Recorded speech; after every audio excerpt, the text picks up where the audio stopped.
There we go. That's better.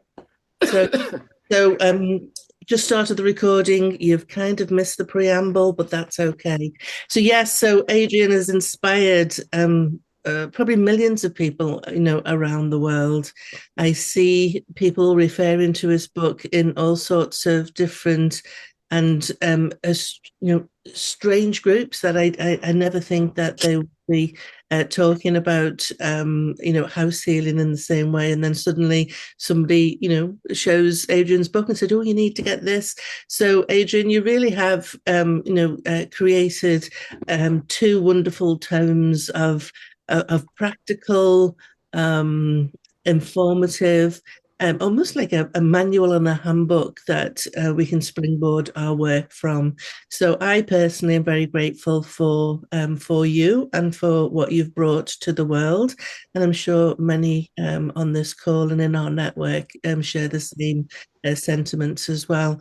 So we are delighted that you're part of the network. We are delighted that you've come today to talk to us, and I think we're going to kind of split the time into two a little bit. So we've asked Adrian to talk a little bit about his most interesting cases, just to get us all intrigued and excited for the work that we do, and then also just practically, help everybody to, kind of manage clients. I think sometimes our clients can be tricky ones because they come to us with a variety of different issues and challenges, and sometimes, we have to adapt our approach as well to meet them where they're at. So Adrian's going to give us some sage advice on how we can do that in a good way as well. And I'm sure, Adrian, you'll be happy to answer questions along the way as well. So Sure. I am going to shut up. If you have a slide deck, you can present. That's been enabled, or you can just share your words of wisdom. So, Adrian, thank you. Thank you very much, Dawn. And it's very humbling, really, with that with my introduction. Thank you very much for that, because many years ago, when I was at school, my English teacher said, "Adrian, you will never ever be able to write a book." And so, from my point of view, it was knowing where to start. And I got so far, I got about 25,000 words done on the first book, and I thought that sounds like an awful lot of words until a friend of mine, Nigel Twin, who I think has given a talk to the group. Yeah. So Nigel emailed me back and said, no, 25,000 words. No, it's not worth it. He said, even 50,000 words is only really a pamphlet. So you've got to be up towards about 100,000 words. So on that, it had taken me about 18 months to write 25,000 words. And then I just sat down and typed out the rest in about 2 weeks. So I sent 100,000 words to my editor. It was a lovely lady. She went through it and we cut it back down to about 90,000. And it was a bit like homework at school. I always left my homework till the last minute. And so it happened with book number two. I started typing when I was over in Crete a few years ago. And I got about 30,000 words done and thought, yeah, I'll get that done when I get back to the UK. 18 months later, I decided that I better do something about it. Gave a friend of mine a call up in Dundee to say, have you got any of your friends they've got to get empty houses? And he said, yep. He said, my partner's just bought one next door, an old gatehouse. If you want to come up here for a couple of weeks, do it. So I did. Phoned the wife up and I said, I'm coming home tomorrow. She said, have you finished the book? I said, no. She said, right, I'm off to my mum's. I'm not going to come back until you finished it. So 110,000 words later, off it went to my editor, and we then sort of chopped it around a wee bit, and book number two then arrived. It was always important to me not just to write a book about the problems that people face, but it was so important to have a healing section in there because there was a book written years ago, and I can't think of the title. I'll think of it in a few minutes' time. And they introduced a few topics, and I could douse the house and found out exactly what the problems were that I had. And then I got to the last page, and there was nothing there to say what you could do about it.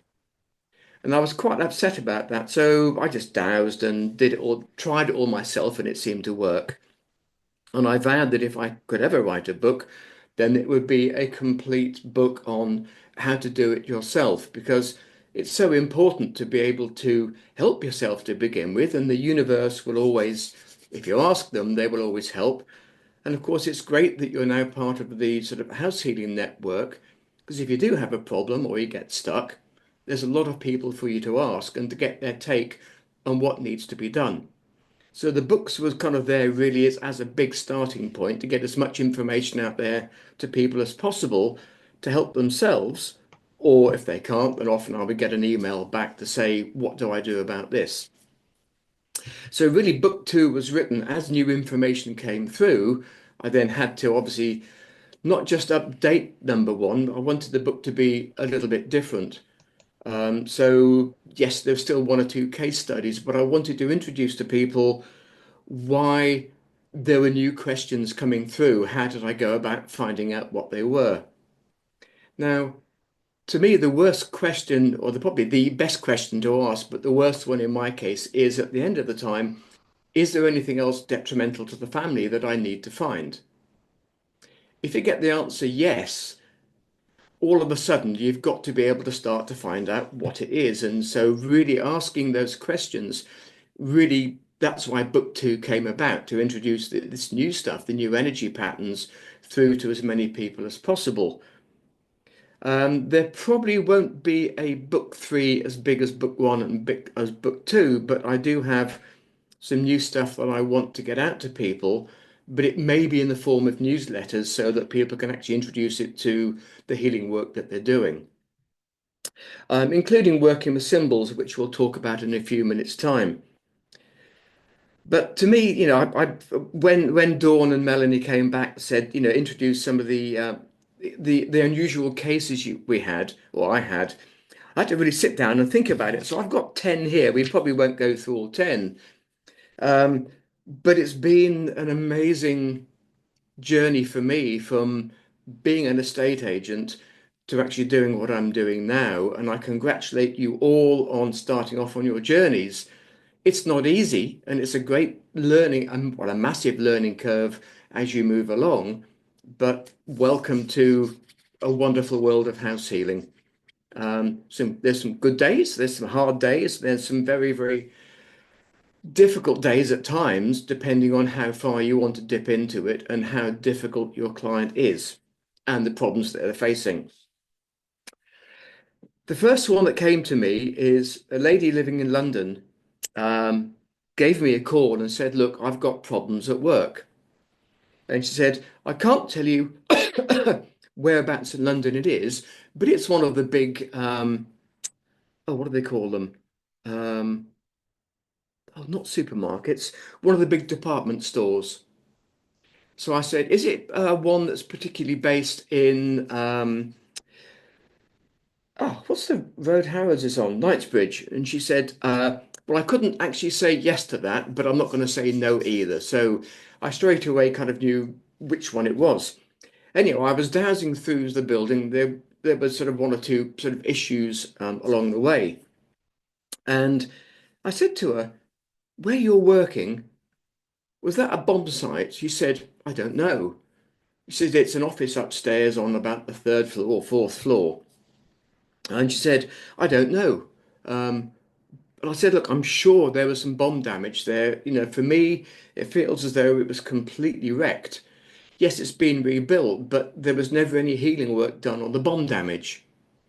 So she said, I'll check. And she came back a couple of days later and said, yep, the bomb did actually hit exactly where I'm sitting, damaged the building. Yes, it was rebuilt. And I said, I'm picking up on a lot of detrimental energy there, and that could well be affecting the staff working in that department. So we did some healing work on it, cleared away a lot of the bomb damage, the hurt, because there were a couple of people killed, the hurt, a couple of spirits floating around as well.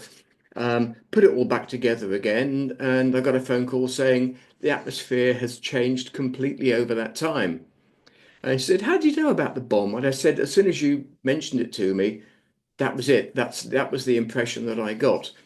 So that was one of the more interesting ones. And it's lovely to be able to find out that what you've picked up on is 100% right. Always have a go because it's always good to be able to perhaps get a date on something to begin with. That's what I try and find. If there's something detrimental there, I will try and find a date first and foremost, and then perhaps kind of have a chat with upstairs to see what it was all about. Certainly during the sort of the late 1930s into the early 1940s, London was being bombed quite regularly. And I said, well, was it a V2 rocket? And it was no, it was actually a V1 flying bomb that did it. So it gave me the confidence to be able to then move forward on other things. Another one came through. It was a developer that approached me to saying, we've just knocked down this old bungalow and we're trying to rebuild the house.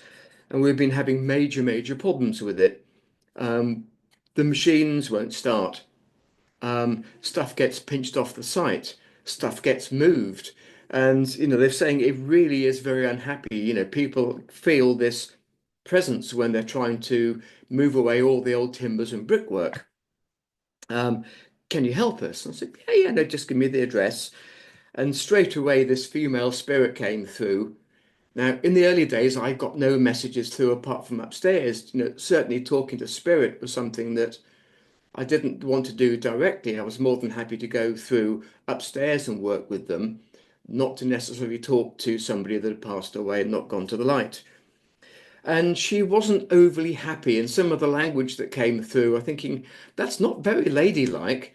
And it was all to do with the bloody builders this and the bloody builders that, with a few other F-bombs, as my kids call it, thrown in. And she said, it's my house. How dare they ruin my house? I said, well, it was derelict at the time. She said, I don't care. It was my house. I loved it.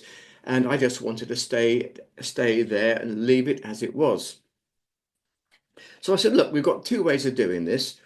We either sort of get you to stay, so, as the new house is being built, you can be in the new house as guardian of the site, which is going to be some hard work for you, or we can call some of your family back to help you move into the light.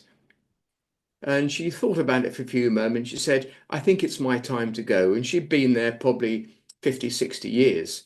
So we moved her through. And then the builders, I didn't tell the builders what was going on, but the builders the next day phoned in to say, everything's working. It's almost like the sun came out on the building site as we entered it this morning. The machine started, everything settled down nicely. Then I told them what I'd found. And they said, yeah, that makes an awful lot of sense.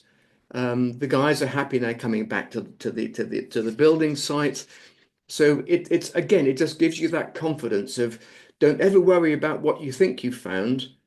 The chances are it is exactly what you found and needs to be done. So you live and learn along the way.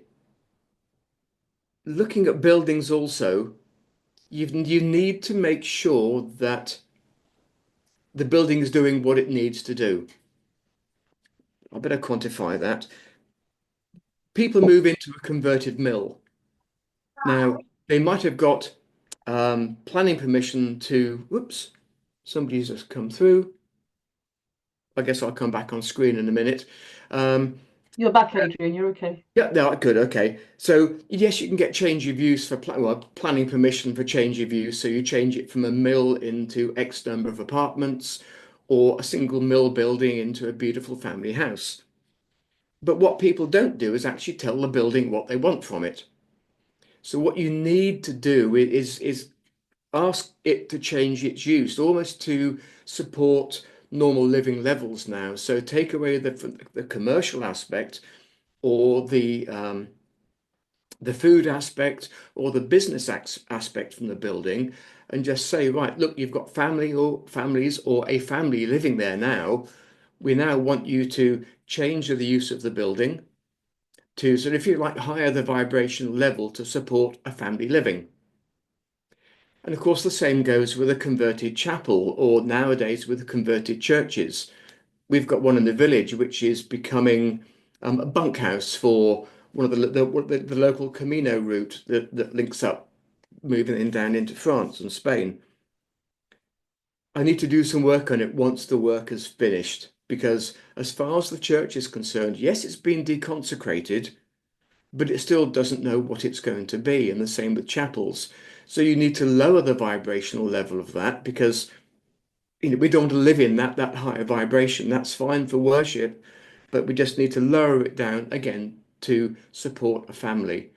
And many, many times when I do this work, I just find that the job hasn't been done properly. And the families are either sort of feeling people walking around or a very heavy atmosphere in the place because it's supported a commercial venture in the past. Or you've got them really feeling lightheaded and almost woozy the whole time because they're living in this rarefied atmosphere. So, you just need to double check what the building has been or is now, and then do the conversion work on it. So whatever you find. Because, of course, I don't know what was here. Well, I do know what was here 1,000 years ago, but a lot of people don't. You move into a brand new house. What was there before the brand new house was built, or a small housing estate? Something had to be ripped down, or trees had to be ripped down, elementals moved away to build it. So of course you've got some unhappy elementals. You might also have a couple of spirits there from a bungalow or a house that's been ripped down. So always double check to find out if there's anything from the past that needs to be cleared. And the brickwork of any building, even if that's removed, energetically there could still be that building pattern there, which wants to be cleared away before it will allow a new house to be built there or a new family to settle in properly. So just be aware of that coming through. You've got things like in France, I was working on a house, um, and the wall, one of the flank walls was used by the SS and the Gestapo to shoot, get the firing range, get the firing squad out to kill a lot of the French resistance people they'd found, almost to actually slaughter the whole village as reprisals for them sheltering the Marquis or the French resistance. So there were, yes, I'm just getting a buzz now, even thinking about it. I need to do some further work. This is only a few months ago. I moved a lot of spirits on that were still there. But again, don't forget to go back in a couple of weeks. I've just been reminded to go back because you often will find another layer of spirits that need to be moved on. And that could also be some of the Germans, some of the Gestapo or the SS that had done the killing, who were perhaps found and killed after the war. We all need to be moved to the light to continue our destiny. And, it doesn't matter whether they've been good in their lives or bad in their lives. We just need to keep an open mind about the sort of people we're moving through to be able to help them move through. And the same happened when I was working on a house in the States. Um, as the white settlers moved in, there were a tribe of Native Americans or First Nation who had been slaughtered by them. A lot of them had gone to the light, but a lot of them hadn't. So I had to do a lot of work moving them through, gaining their trust, bringing some of the tribal leaders back to be able to escort them into the light. So again, with a lot of this, I try and find out a date of when these problems happened. Once you've got a date, and this was 1684, the French resistance was pretty much through a lot of the war, certainly as France had been taken over by the Germans. So getting a date is always a great way of being able to pick out what might have happened. It'll give you a good inkling, unless your intuition tells you there's a spirit there from 1684. I'm not that talented, I need to start asking questions to really get the answers to come through. As I said a bit earlier, sometimes the spirit will come through and just let me know what's happening, but sometimes get the dowsing rods out and just start asking as many questions as you possibly can to get the right answers. Now, if you get the answers, it doesn't, to me, often by getting the right answers, it's shown the problem the respect it deserves. And by showing the respect it deserves, often the problem has been taken off your hands and upstairs have actually worked on it for you.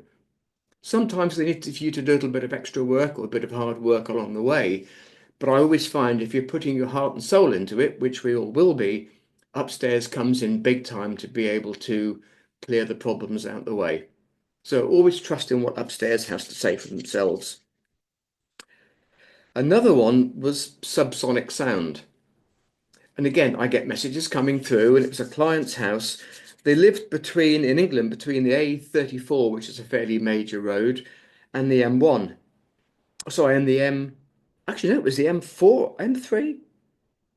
It might have been the M3 or the M4. I can't remember. It was a couple of years ago now. But they always had this hum in the background. And you'll sometimes find it if you live a couple of miles away from a wind farm, for instance. It disturbs the atmosphere, so you get this unusual subsonic vibration coming through. But this wasn't. I couldn't pick up any of that. But what it was doing, it was actually the noise and the hum from traffic traveling along these two busy roads that were coming through along a watercourse, or water courses, I should say. So you had several water veins running into the house from the north and several running into the house from the south. And it was just picking up this subsonic noise, bringing it into the house and causing them quite a lot of illness. Mum and dad weren't too bad, or they did find sleep quite hard. But the kids, they having testing from ADHD, all the other sort of abbreviated illnesses that kids seem to have these days, they all came back clear, but they just couldn't sort this noise out. And by working out what it was, again, outside the house, I started to clear away the problems coming through the water veins, and then went back to the main road and almost put an invisible shield along the road for several miles either way, just to stop those vibrations coming through the watercourses. Left it for a few days, gave them a call, and they said, "Oh, something's changed. Oh, yeah, we can't hear the sound anymore." And she said, "Have you done something?" I said, "Yes, you did ask me to." And they said, "Well, it's kind of weird because it obviously disappeared. Because it disappeared, we almost didn't realize that it disappeared, if that makes sense. But yeah, everybody's happy. Everybody's sleeping well. The pets are well. The kids seem to be a lot more down to earth. They seem to be a lot happier. And again, it was just clearing away this subsonic noise. So not all of it is caused by, bless you, upstairs spooky things. It can be very much sort of human created, which is always a good one to look at. When I look at, is there a problem? Yeah. Is it human created? Yes. Okay. Is it physical, mental, mechanical, anything to do with any earth energies that might have picked up on problems? Yes, it is. So that gives you a way to start through. Let's have a quick look. What have we got? Oh, yeah. There was one in Norway. And this client of mine had bought this chalet in one of the ski resorts, and they'd extended it slightly. They put a boiler room. They wanted to get the boiler out the kitchen, so a boiler room and a sauna. I thought, yeah, did I feel jealous about the sauna going? And I would love to have one built on the side of my house. And she said, well, as soon as it happened, the boiler went wrong. So we got the boiler guy to came back, and he said, I can't find anything wrong with it. Replaced a few parts, and it started working for a few days and then went wrong again. So he came back and he actually put a new boiler in, which went wrong again a few days afterwards. Um, if the boiler was working, the sauna wouldn't work, and vice versa. So she sent me a plan of the building and sent me a photograph of the outside. And all I could see, and it wasn't in the snow, all I could picture was this elemental path, which turned out to be a troll path, which I'd never dealt with before.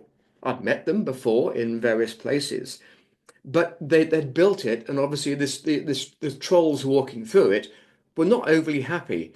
And I'm thinking, am I going mad here? Yes, there are trolls, but is this really happening? You start to doubt yourself.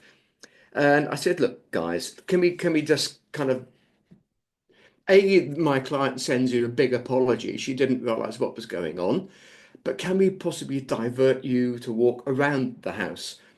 They weren't happy with it. And I said, look, What about if you put a few offerings out? If we put a few crystals and a few other bits and pieces out there, will that satisfy you? Yes, it will. So fine. So we got them to start moving around the house and toddled off to where they would normally go up, back up into the caves. And she phoned me up about 4 or 5 days later saying, the boiler's working and so is the sauna. And I said, look, okay, just I'm not going to tell you what I'd found. Give me a call back in a week or so just to make sure we've got the problem sorted. And she phoned back and said, yeah, it's all great. It's all fantastic. What did you find? So I told her, and she said, yeah, we do get a lot of trolls up here, but we also get stuff called NISA, which is Nissa, which are quite troublesome elementals up there. Apparently they kill cattle, or they're a bit like vampire. They can sort of almost bleed the energy from cattle. They're not nice things at all.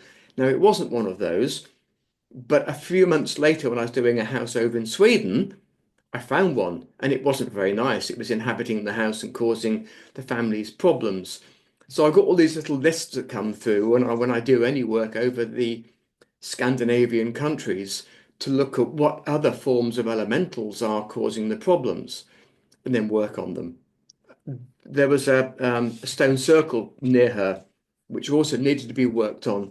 So I worked on that, invited the elementals back into the stone circle, because when it was built, they almost seemed to be a barricade around the outside, which stopped them coming back in. So once they were welcome back in, the lady said it's a bit like the energy patterns changed overnight.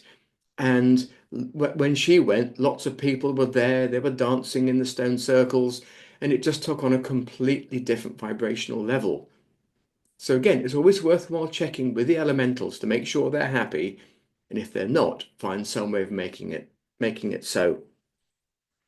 How are we doing, Tom? Oh, okay, I'm rambling on a bit with Ouija boards.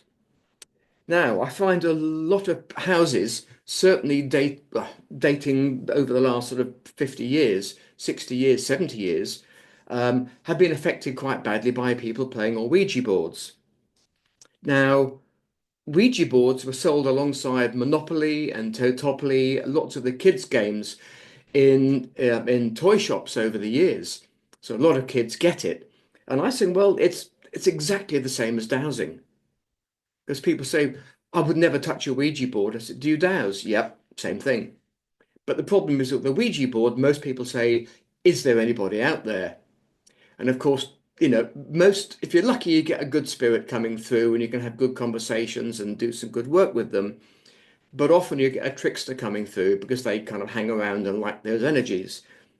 So I often tend to find up in people's, if you like, their attic rooms, um, problems with kids playing with Ouija boards. Not so much of a bad spirit left behind, but sometimes portals left open because we open portals when we work with upstairs, and we just need to make sure that we close them once we've finished our work. Like doorways, I always just ask that, any doorways that I've opened expectedly or unexpectedly during my work needs to be closed, and any detrimental energy patterns or beings that might have come through, just to send them back whence they came from. Most times you don't get the baddies coming through because we are protected with the work that we're doing.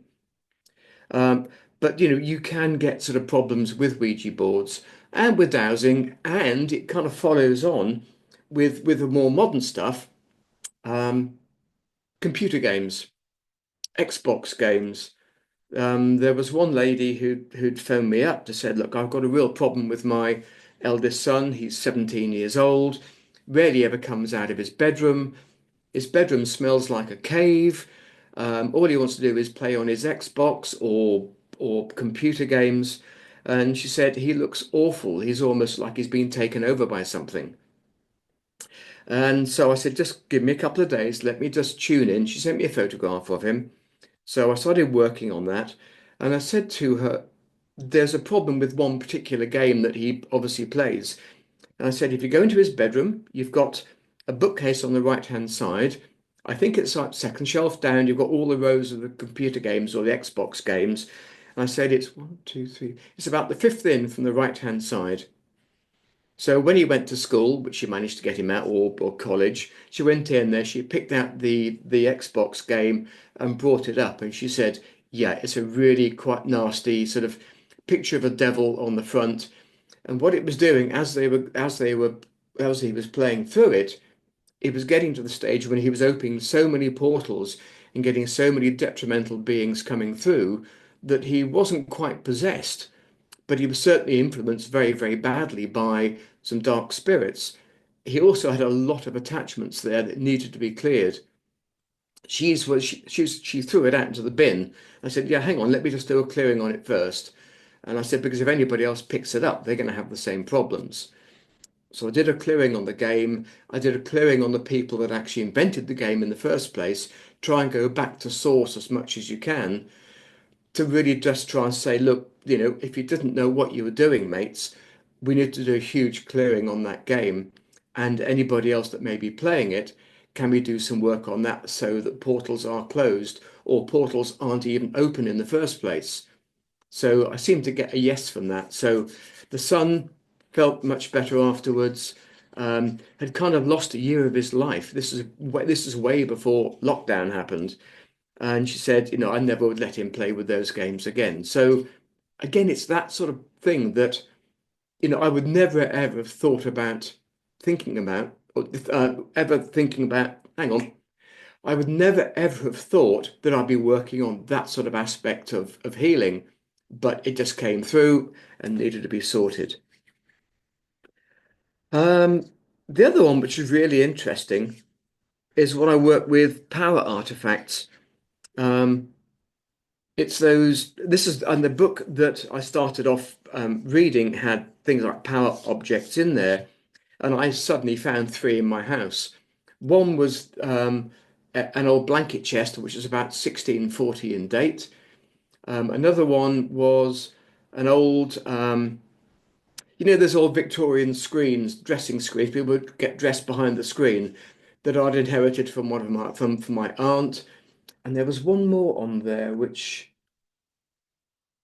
is something quite spiritual as well that I'd had for a number of years that I couldn't quite believe was badly affected. Um, but then I sort of thought, well, how do I do the work on this? So I got my sort of Reiki hat on and did some Reiki on it. And I said, is that enough? No. Is it getting there? Yes. Do I need to do anything more? Yes. So that's when the dowsing rod came out, and this is a sort of prequel before I really started doing what I'm doing now. And I started dowsing. What do I need to do? Do I need to sort of bury it in the garden outside? Not a good idea because it was too big. No, but there are other things you can go and do. Fill it with white light. Can I do that? Yep, that's a good way of doing it. Can I then start to ask that anything that might have affected detrimentally in the past, we can clear? Yep, do that, and that should be sorted. So that's really what started me off. Then I started looking around other people's houses, second-hand books from charity shops. A massive source, or can be a massive source, of detrimental energies coming into the house. It's the emotion that people will get rid of when they're reading some of these books. Not all of them, but some of them. So clothes from charity shops as well. There's some great bargains out there, but you don't know who the person was that perhaps wore them in the first place. Were they happy people, depressed people, unhappy people, going through difficult times in their lives?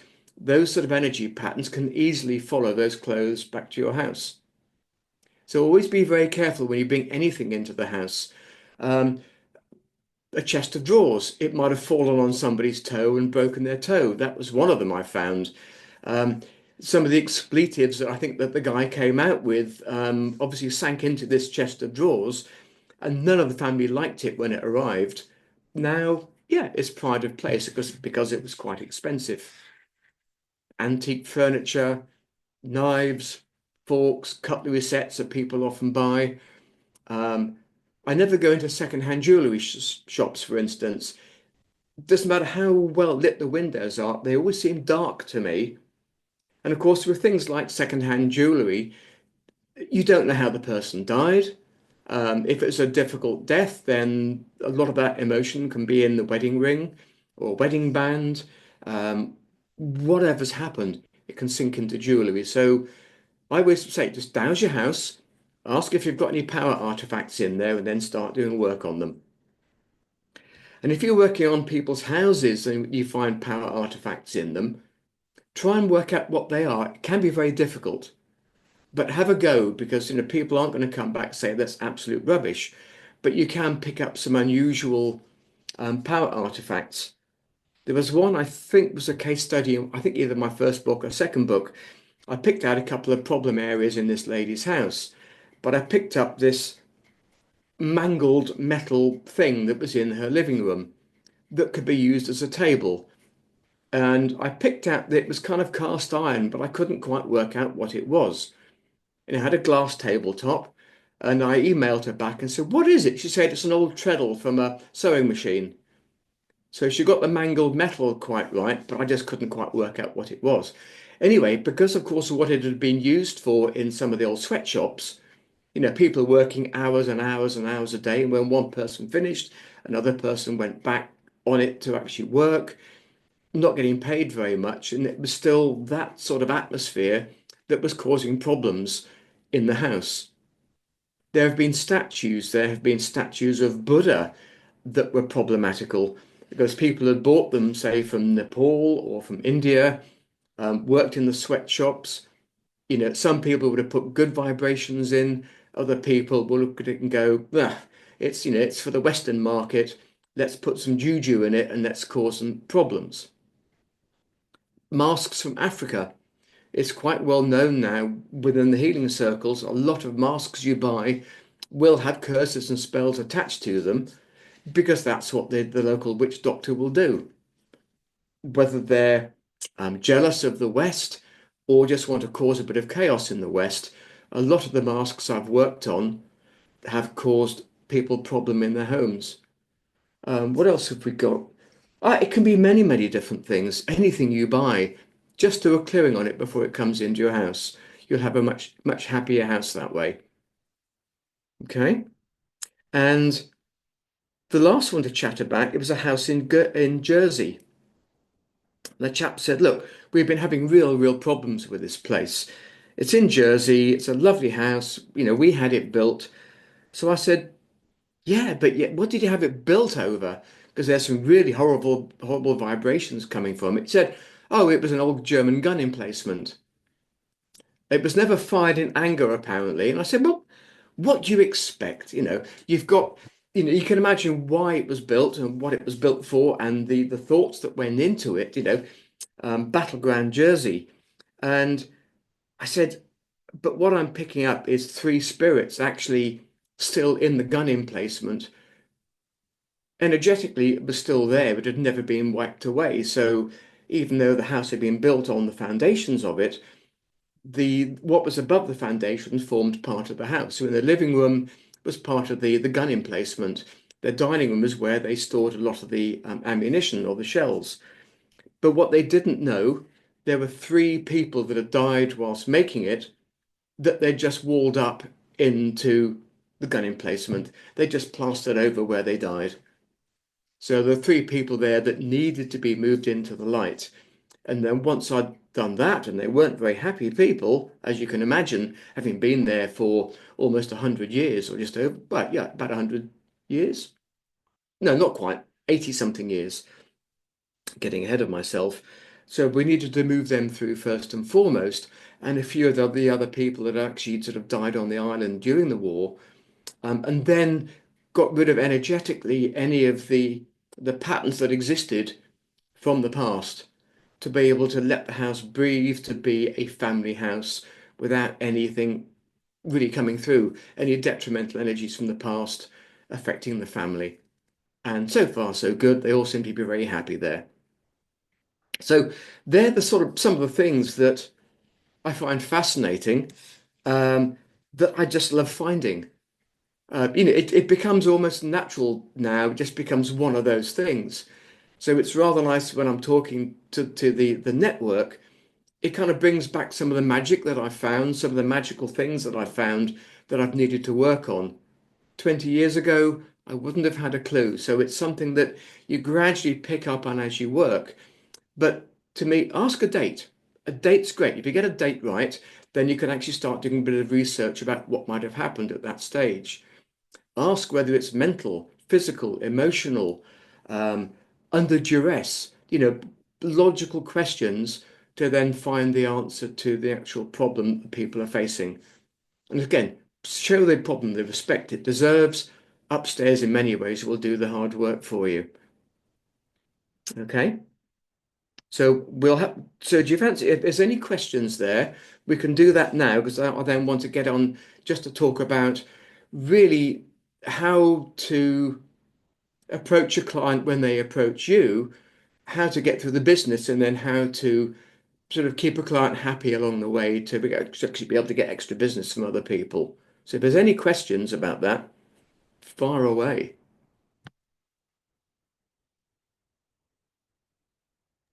Joe. I've just got something that's been hovering in my mind while you've been talking, which is about children. Yep. And I'm finding that the imaginations of children are so different. And I guess how you approach working with children or adults working with their children and their imaginations. I suppose I had something and everything that I was dousing just felt totally bonkers. And, Yeah. and I was just like, okay. And then I just douse, do I talk to them or don't I talk to them? Yeah. Because I don't know. And I did, and it matched what the children were talking about.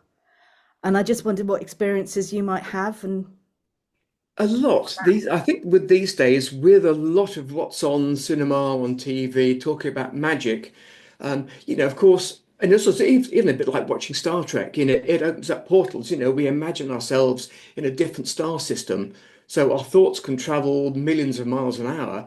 It's easy for somebody to pick up those thoughts. Same with children as well. So what I would normally do once I've done a clearing on the house and clearing on the children and mum and dad is to really sort of put, if you like, a bubble of what, I mean, it sounds basic, bubble of white light around the house.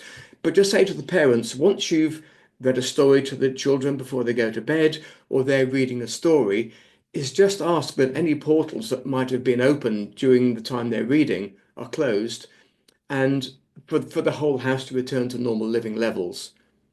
And that way it protects the children when they're sleeping. It also closes those portals down because, yeah, children's imagination is absolutely wonderful, but you just don't know how far their mind travels.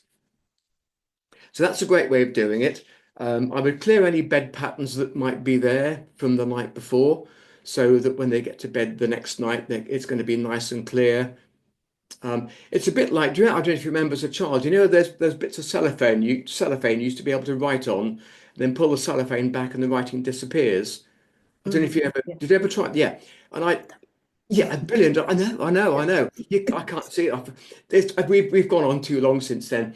But you can almost say to the mum that just pull the bedclothes back and put the bedclothes back on. That's going to be enough to clear the patterns. Okay, that sounds Yeah. great. Yeah, brilliant. Thank you. So, if the parents have approached you, mum's approached you, then they're going to know what to do. Just say, yeah, just clear those patterns before they go to bed. All portals closed. You'll be fine. Brilliant. Thanks a lot. Okay. Good luck.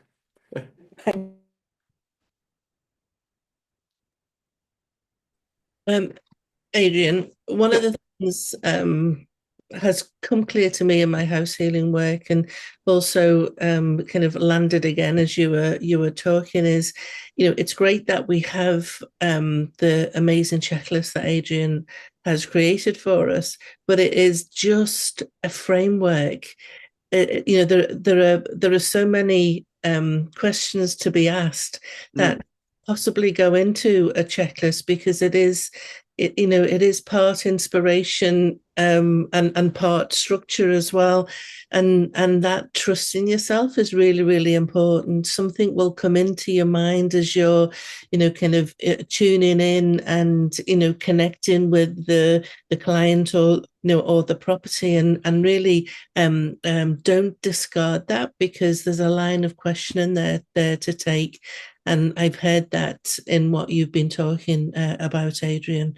The checklist is great, but don't be constrained by it. There's Yes, exactly. unanswered questions there. And of course, we all look at things in slightly different ways, Dawn. And as you say, it was the framework. It was getting as many questions down that I work with.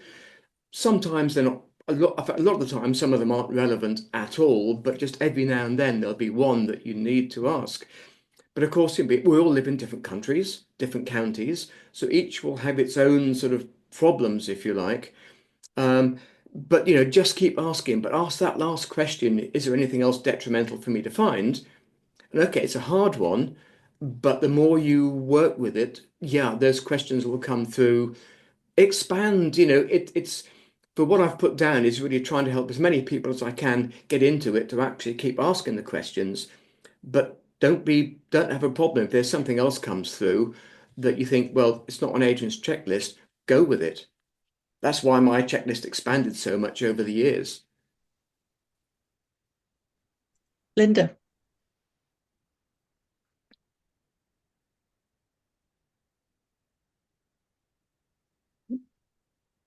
Linda, you have your hand up? Yes, hello. Adrian, just a quick question. You were talking about going in secondhand shops and buying secondhand clothes, etc. Yep. I don't buy secondhand clothes. I'm not saying there's anything wrong with that, but I don't. But I know people who do. Is it enough to wash them? Would that get rid of the energies, or would it need more than that? Yeah, I think washing certainly. I think a lot of people, I mean, you get brand new clothes, excuse me, you get brand new clothes in charity shops as well, end of ranges. But yeah, Yes. washing would certainly help, without a And doubt. with jewelry items, could you not, you were talking about secondhand jewelry, could you not just have it professionally cleaned or something? Would that be sufficient, or is it the energy that's deeper? Yeah, I don't think it's enough. I think it's because it's sunk into the ring. And of course, cleaning it can be obviously on the surface rather than inside. So I just say to all my clients, look, if you get anything like that, put it between your two hands, beam of light from above, beam of light from underneath. Almost apologize to the object because it's obviously gone through strange times to get to you, and then just ask that anything detrimental or inappropriate that might be there, whether it's a crystal or a ring or whatever, just be taken to the light and the ring returned to peace, balance and harmony. And that to me is always enough. Thank you. There's a Okay. comment in the chat from Louise that says she uses a 528 hertz tuning fork to clear anything that she's purchased before she uses it. And, I think it's just secondhand stuff, things that we have in our homes pass through many, many hands. They do. And of course, it is down, everything's down to a vibrational level. And if it's something that, and again, this is a wonderful thing about everything that we do, it's often down to intent, and it's how to lock that intent in. And I think with the tuning fork in particular, you've got the vibrational level, but also you're using it to do healing because that's very much in your mind. So you're coming at it from two different angles, which is brilliant. Thank you. Now, what I can also do, I don't know whether, like, I was going to talk because we've got a little bit of time left. Have you ever seen one of those before? Yeah, I think one or two people have got the Spirit and Earth book, but that's what you can use as well when you're working with people. Depending on how you want to work, you can either place a sacred symbol on the project side and somebody's photograph or name on the absorb. I tend to use things like Anthakarana symbols. I don't know if you can see that or not, which are really nice. You get the male and you get the female, which they come in different colors. If anybody's interested, they can sort of email me and I can send them some details. Any sacred symbols will work, but I also do a lot of work with Sangiovini's. I don't know if you've ever heard of those. They're really interesting. So the actual site, and again, if you want it, I can email you with it, but it's there. Now, there are different cards that you can download, disease cards and body part cards.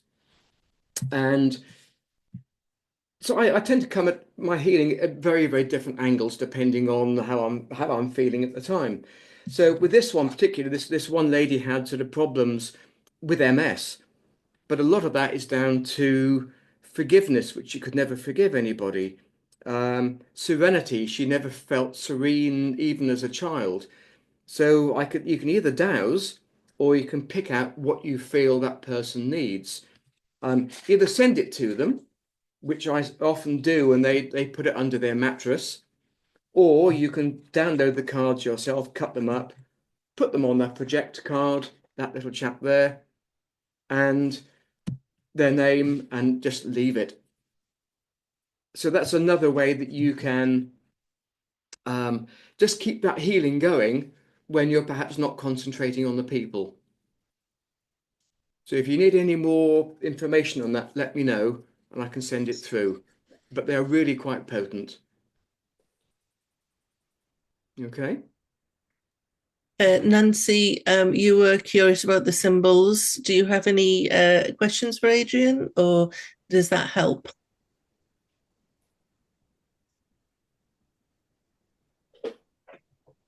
Looks like we've got a thumbs up. Thank you, Adrian. Okay, so I can send. I mean, yeah, that's in Tim's and my book, Spirit on Earth. But if anybody wants a main copy, I can always post it through or email it through to you, and then you can email it out, or Melanie can email it out, and the names of the various symbols that I use. But there's a massive amount of power within symbols anyway. So, Vesica Pisces, they've been around for hundreds of years. So why don't we use them to do some healing work?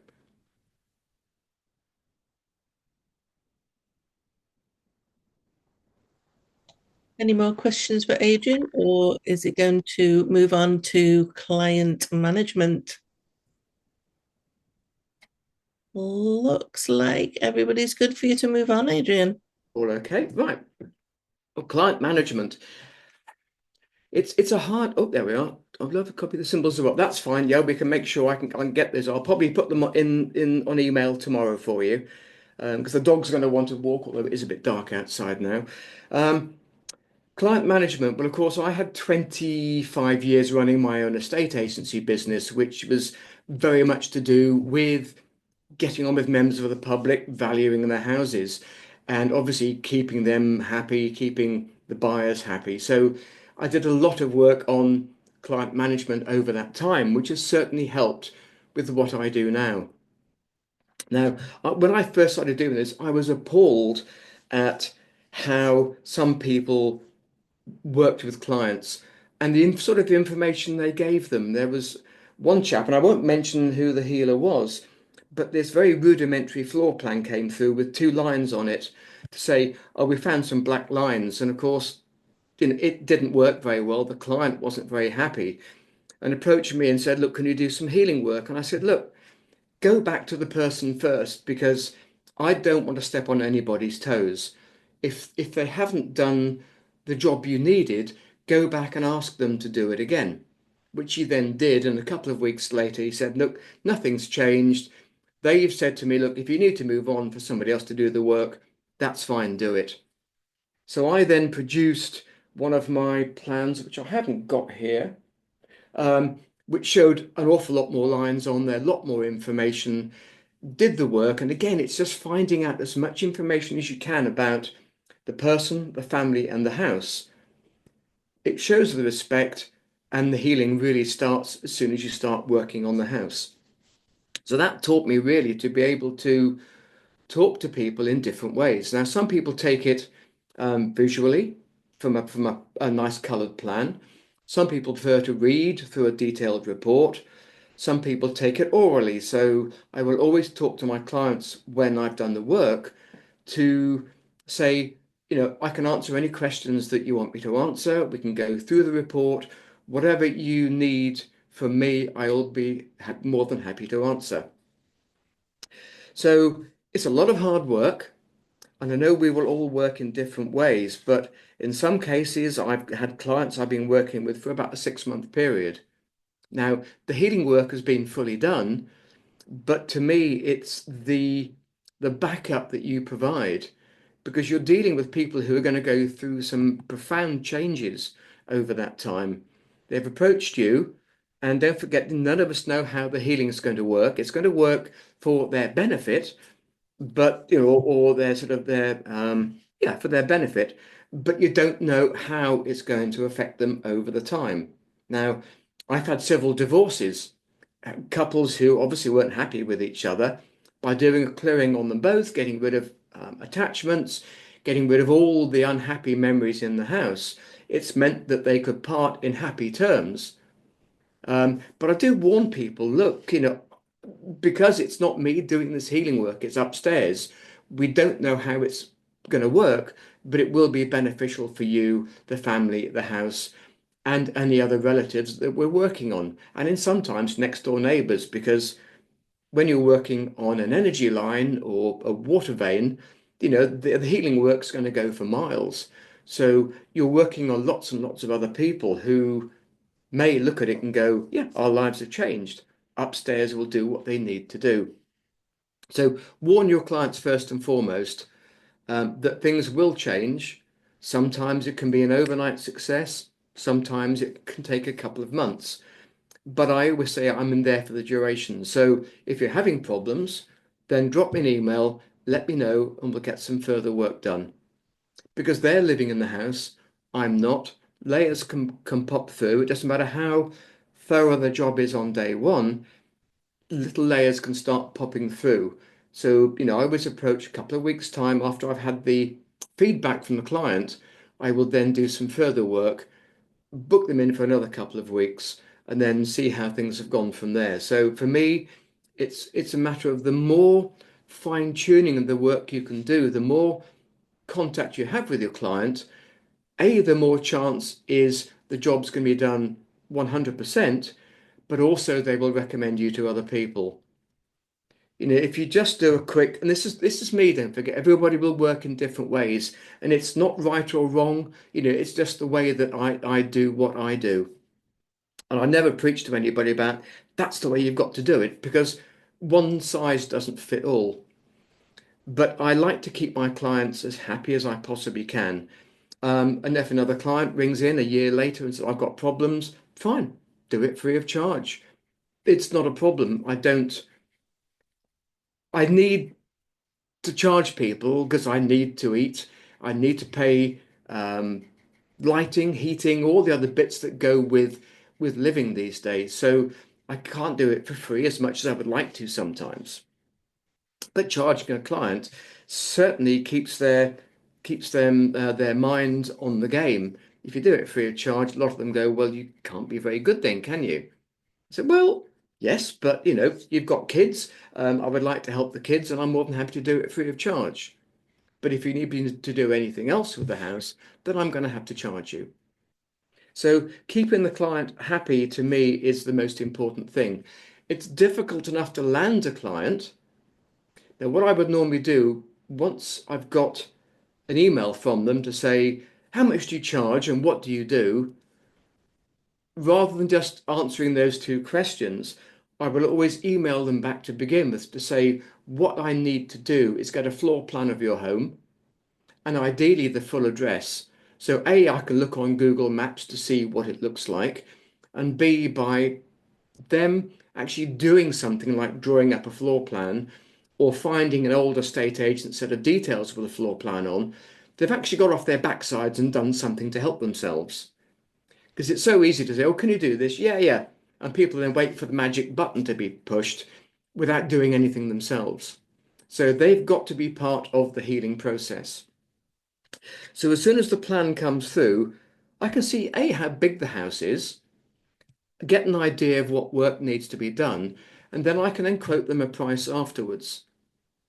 But as I say to a lot of people, by getting the address, it gives you an idea of, to a certain point, what you need to charge. Now, it's not means tested, it's not robbing the rich and paying the poor, but what it's doing is a one bedroom flat, say in the middle of Mayfair, worth 4, 5, 6 million quid, you're going to have to charge more on that than you are one bedroom flat in Darlington here, which is probably worth about 65 quid.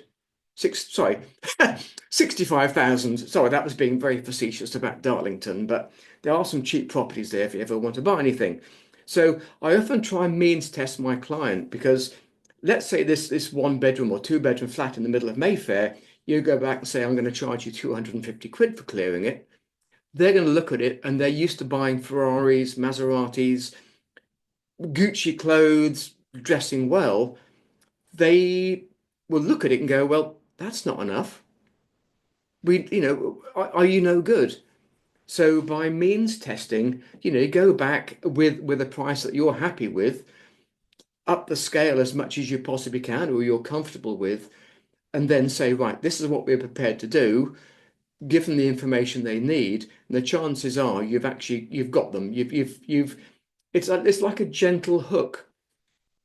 And it may seem callous, but it's not. It's a way of really being able to protect yourselves, because there's going to be an awful lot more work done, say, on a 5, 6, 10 bedroom mansion than there will be on a 2 bedroom terraced house. So you can cut your cloth according to the code, whatever work you need or feel you need to do. So work it that way. Otherwise, you're going to land yourself an awful lot of work doing a house that's going to take you a long, long time to do. Once you've got them, to me, I always make sure when I book it in the diary, they call me, whether it's on the telephone or if it's a Skype call, I will always send them a link. If they miss that link, they say, oh, I'm sorry, we're running, an hour late. Well, they should manage themselves. If what we're doing is important to them, it's important that they actually make the appointment. Unless there's something wrong that they had to get to, like a doctor's appointment, whatever. But I will then say, right, okay, I can't book you in this week because I'm so busy. I'll book you in next week. Don't always appear too keen to help. And again, I don't mean that to sound callous, but also put in the times when you can help. So I don't do anything before 9 o'clock in the morning, and I don't normally do anything after about 4 o'clock in the afternoon, because spend time doing healing work, you spend time doing emails, you're tired, you need to recharge batteries. You've got to be the best that you can possibly be to be able to help these people out. So put in your confines, but just try and get as much information from them before you do anything. And then once you know what the house looks like, have an idea of what you need to do. You can dowse to see how much you want to charge if you're a bit unsure to begin with. That's what I started doing. And then gradually, as you get the bigger houses coming through, you can start to charge a little bit more and a bit more as your confidence gets better. You're getting good feedback from clients. It helps you and helps you move on, gain confidence to do the next house and the next one and the next one. But don't forget, the more time you spend with them, and we are becoming sort of counselors, really, we're being able to be there as a support for them. You're going to get so many more recommendations from them than just going, oh, yeah, it's all done. One off hit, bang, we've gone. Hopefully that makes a lot of sense, Dawn. I don't know how that you work with clients. You've obviously been doing this for quite a number of years as well. So I don't mean it to seem callous, but it's we are selling ourselves to be able to do a very, very important job for people, but they have to realize what's involved. Yeah, I think what you're talking about is having some clear structure and boundaries that work for you as a house healer, and works for the client as well. And bringing a professional approach to the work, I think, is really, really important, because very often this work is seen as woo woo, and as we Yes. know, it's woo woo. But if we can bring that kind of professional approach to it, I think it elevates our work for sure. And it's interesting how you're talking about kind of pricing and different price structures, and I guess there's a whole myriad of ways that you can go with that. But uh, trying to price the job based on the amount of work, I think, is a sensible approach. There are some jobs that I've taken on that just take way, way more than I anticipated, and I'm like, oh, dang it, that's Yeah, a big job for what I've done. But swings and roundabouts, hey. it does. Of course, they can often be the most difficult and also the one that you can learn a lot more from. So I never kind of Yeah, it is a strange one, and I'm just going to say something then as well. No, it's gone. I'll think about it in a few minutes' time. Something that you said. Um, what was it? Price structuring. Yeah, there's another way of being able to do it, which is a nice, easy way out. And I say to people, look, there are two formats we can use. We can either go the full route, asking all the questions and coming back with a detailed report, which is going to cost you X. Or we can do like a 12 question format or 15 question format. I'll be able to pick out the 15 or 12 most detrimental problems that are affecting you and the family, produce an interim report, and we charge half the price. So depending on how confident you feel, and if some of the bigger houses I'm working on one now, we're talking about 1700 English pounds to do it. It's a big place. We're talking about sort of 15, 16 bedrooms in a lot of acres of land. They've got problems with the land as well and the animals. But I said, if you want me to do a 12 question format, I'll probably charge you 950. And they said, no, we'll just go for the big one. It's not a problem. I think, damn, I should have asked for more. But you know what? Yeah, but no, that's the salesman in me. That's the commercial side of the business, which we have to have in some ways. But to offer both a different set of services, then people say, let's go for the 12. Um, Often, if there's any other questions that come through, I'll do the work and maybe 14, 15, 16 questions. I don't limit it. I just say, right, it's not going to cost any more. Let's get you booked in for the final consultation, and then we'll talk to you about what we found, and then comes the fine tuning work. Yeah, no, that's good advice. Melanie, you've got your hand up. Sorry, Adrian. I don't know whether it's just over here in Ireland, but we dowsers are called diviners over here. Yep. And we had our well drilled because we had no water here when we first moved. And we had the local guy that all the farmers use, Liam, and he just walked onto my land, took a piece of twig and very, very carefully doused without showing he was dowsing. Yep. And, I knew what he was doing and I asked him afterwards. He said, oh, we don't talk about that. And he did, it was because they don't like to kind of draw attention to it. But he was brilliant and everybody uses him. Whereas Yep. a lady that my husband worked with wanted a man with a clipboard. Yep. And so Leah would have done it for a fraction of what she did. So she had to have the man with the clipboard and the suit, and he drilled 3 holes, and none of them had water. And I just thought, so sometimes you have to kind of respond to what someone's expecting of you as well, haven't you? So, Yeah. you're going to be the Liam or you're going to be the man with the clipboard that can't do the job. So people's expectations, I found we have to take into account as well. Absolutely. Yeah. And it is strange, there was a chap down in Cornwall, I can't think of his name. He had a 98% pass rate for drilling boreholes. Mm-hmm. And that sort of stuff you can't argue with. But of course, science will say, oh, it's just luck. Not at 98%, it isn't, mate. No, And of it's course, not. then it's just asking questions. And of course, you can do that from a distance as well, although I don't always. But yeah, you just ask a question and then provide the answer. Simple as that. It's not complicated, but we do complicate it sometimes. Thank you, Adrian. Yeah, a pleasure. And I think it's also being true to you as well, how, who you are as as an individual house healer and, bringing that and not having to, significantly change who you are, because I think that there's, a client for all of us. And, do Yeah. we attract the clients that we need? And really in our work, can we be specific in manifesting the type of client we want to manifest so Yeah. that we can be our true authentic self as well.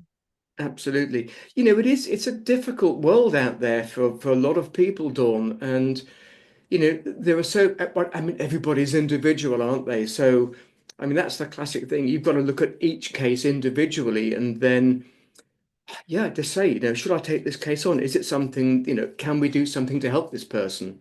Or if I'm not the right person, is somebody else the right person?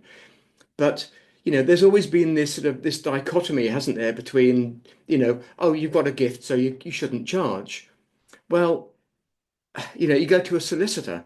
He's got a gift of being a solicitor. They charge as soon as you start talking to them. And I find with healing work, unless you're very, very lucky, you've inherited thousands or millions, or you've got money coming through from a trust fund every month. We all have bills to pay. So, there should be no um, guilt about charging people for the work that we do. If you can afford to do it free, that's fine. Or I would say to somebody, look, I know you can't afford it very much. Buy one of my books. Or send 50 quid to a charity and I'll just get the work done on your children because I know they're not sleeping well. There's a spirit up there that's causing them problems. I'll do the work and it's not going to cost you anything. So I will always do that. There's always going to be that sort of work coming through, which I won't charge for. And I think if you're charging, if you've got sufficient income coming in, you're able to make those choices. But if Yeah. you're doing that, exclusively, then you are going to be homeless and Yes. at some point. And it's funny how much, I don't know, focus we put on, money. I mean, really, money is just the way in which we exchange energy. Absolutely. Yeah. We hold this as just something. Well, it is important, but it's just an energy, exchange. And I think if we can have that relaxed view of it, Yeah. money will flow. Absolutely. Some people come to you expecting no charge or very little charge. But if I'm working on somebody's house, let's say we're doing the whole checklist, it's going to take me several days to do it. But it's once you've got the report and the floor plan sent across, to me, where you really do earn your bucks, if you like, is that follow-up phone call, the keeping in touch with the client. Say because they're going to go through, as you know, with the work that you're doing as well, very, very similar. They're going to go through some profound changes. And, rather than cut them off at the neck and say, that's it, you've got the report, I want the money and never see you again, the more you're there to support them, you're going to have the meeting out of your hand. Yeah, it's that relationship piece, isn't it? Client relationship, and it's also knowing when to end that relationship and step back so that you're not that psychic on call. Yeah, yeah. That's Problem. it. Yeah, you've got to get those parameters in, haven't you, really, to say, look, if somebody emails, I need to talk to you. I can't do it this week. I'll do it next week. Don't be there all the time for people. Otherwise, you'll get phone calls at midnight, which, irritates me. You've got to remain humble in this work. And I know that we all do. I'm always a great believer in, I hope it's going to work, and I'm sure it will work, but I'm always quite prepared for it not to work and thinking, oh my God, I've lost it. So as soon as any client comes back saying the kids are sleeping, the husband's much happier, even though they don't know what work has been done to the house or them, I can see some massive changes coming through. And it's just so humbling. You just sit there and you get this little warm glow in your heart going, thank you. Thank you very much for listening, guys. I love that. Questions for Adrian? We've got, we're just in our dying minutes of the Zoom. Anybody got a question that they want to just ask Adrian?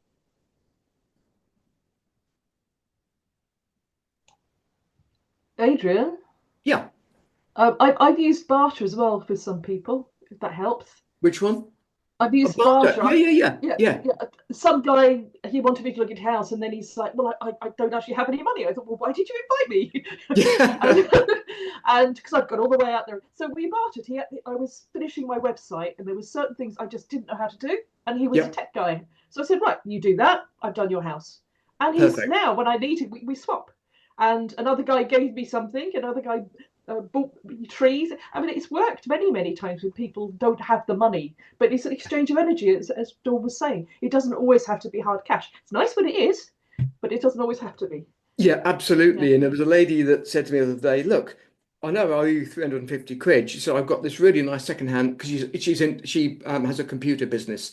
Would you like a secondhand laptop, all fully refurbished? I said, that's just what I need because all the work, the old laptop is failing fast. So I said, yeah, fine. So he said, well, it saves my cash and it saves you paying tax. Perfect. So bartering does work well, doesn't it? And it's always hidden from the taxman. Perfect, isn't it? Yes.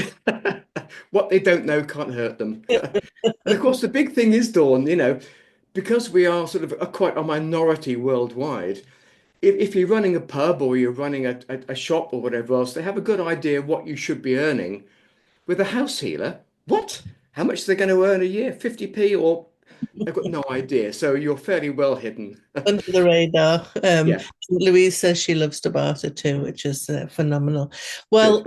I think we are at time. Thank you so, so much, Adrian, for Pleasure.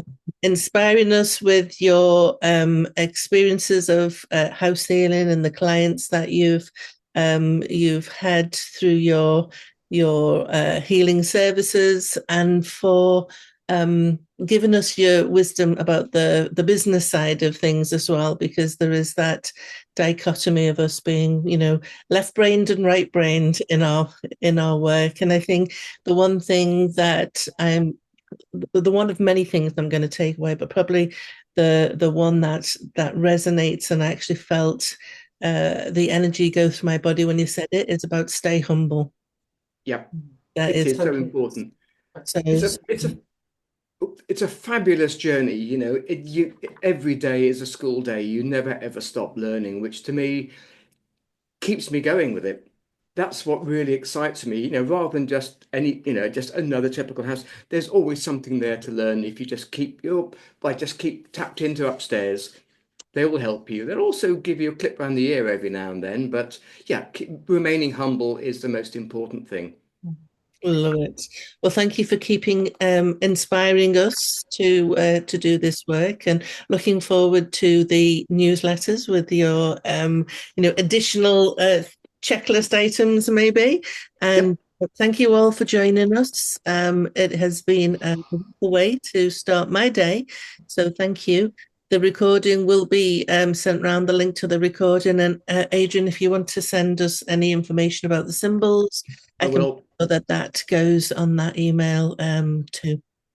So Well, thank we'll you. get that done hopefully, if not tomorrow, then Friday latest. Excellent. Thank you so much. And next meeting is a open forum Q&A.